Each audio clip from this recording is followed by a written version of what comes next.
Hello বন্ধুরা, তোমরা তো জন্মাষ্টমী উপলক্ষে অনেকেই অনেক রকমের ভোগে নিবেদন করে থাকো। তাই আমি আজকে বানিয়েছিলাম জন্মাষ্টমী উপলক্ষে সুজির মোহনভোগ রেসিপি।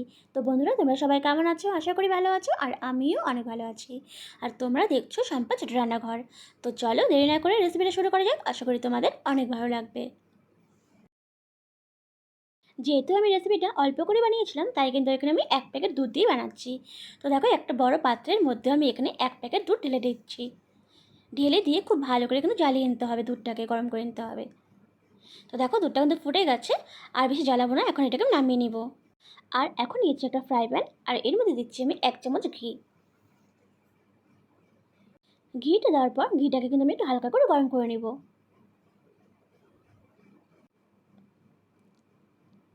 তো দেখো, ঘিটা গরম হয়ে গেছে।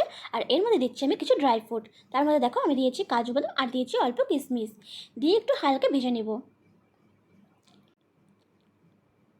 তো দেখো, হালকা করে কিন্তু ভেজে নিয়েছি, এখন এটাকে নামিয়ে নিচ্ছি।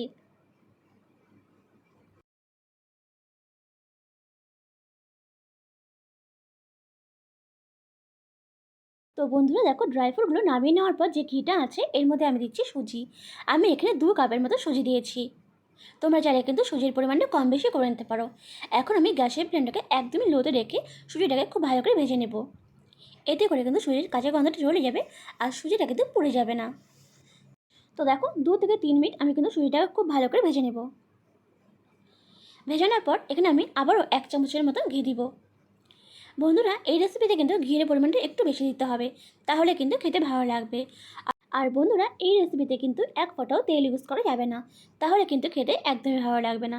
তো দেখো, ঘিটা দেওয়া হয়ে গেছে। আমি কিন্তু আবারও 2 থেকে 3 মিনিট ভালো করে ভেজে নেব, একদমই গ্যাসের ফ্লেমটাকে লোতে রেখে। তো দেখো, ভেজে নিয়েছি। আর এখানে দিচ্ছি আমি 2টের মতো এলাচি। তোমরা চাইলে কিন্তু এখানে তেজপাতা দিতে পারো, কিন্তু আমি এখানে তেজপাতা দিইনি, এখানে আমি এলাচি দিয়ে ভালো করে ভেজে নিচ্ছি। তো দেখো, ভাজা হয়ে গেছে। আর এখন এখানে আমি দিয়ে দেবো দুধটা।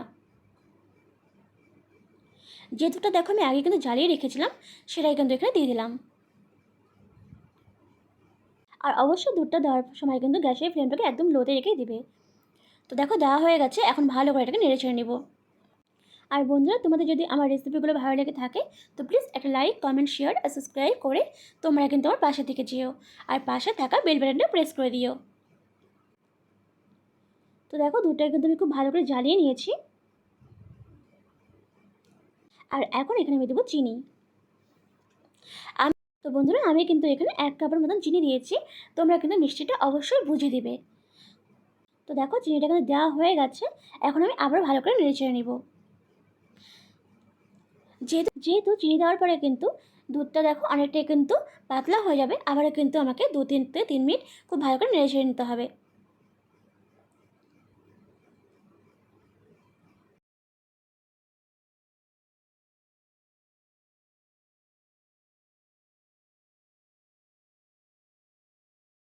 তো দেখো, 2 থেকে 3 মিনিট আমি কিন্তু খুব ভালো করে দেখো রান্না করে নিয়েছি।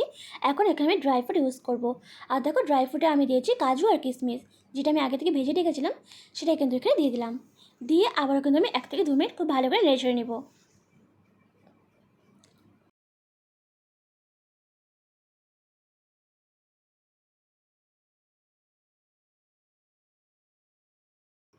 তো দেখো, 1 থেকে 2 মিনিট আমি কিন্তু খুব ভালো করে নেড়ে চেড়ে নিয়েছি।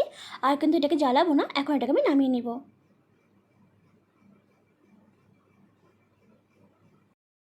তো দেখো, তৈরি হয়ে গেছে সুজির মোহনভোগ রেসিপি।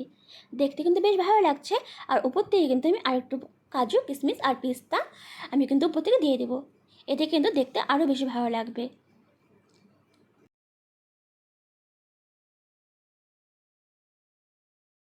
তো দেখো, সমস্ত ড্রাই ফ্রুট দেওয়ার পরে দেখতে কিন্তু বেশ ভালো লাগছে। তো বন্ধুরা, রেসিপিটা কেমন লাগলো অবশ্যই জানাবে। আর যদি ভালো লেগে থাকে, তো প্লিজ একটা লাইক, কমেন্ট, শেয়ার আর সাবস্ক্রাইব করে তোমরা আমার পাশে থেকে যেও। আর পাশে থাকা বেল বাটনটা প্রেস করে দিও, যাতে যখনই আমি পোস্ট করব তোমাদের কাছে সবার প্রথমে পৌঁছে যায়।